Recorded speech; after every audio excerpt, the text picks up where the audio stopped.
To start this look, begin by sectioning out the hair from the top of your head to behind the ear and secure with a clip. Use Nutriplenish leave-in conditioner to add moisture and to prep the hair. Follow with Embody thickening foam for added hold and grip at the root.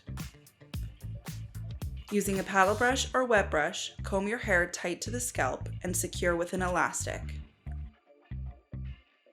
Unclip your front sections and prep with Nutriplenish leave-in conditioner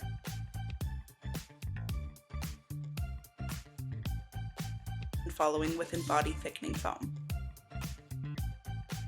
Comb through one side and use strong tension to smooth your hair close to the scalp.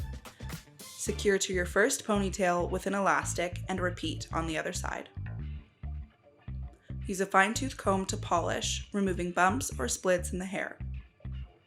Lock in with Control Force Firm Hold Hairspray.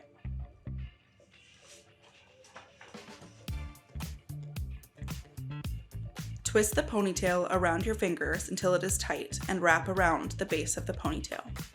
Secure using bobby pins. Pin the hair where you are holding it with your fingertips. Finish this look with Control Force Firm Hold Hairspray.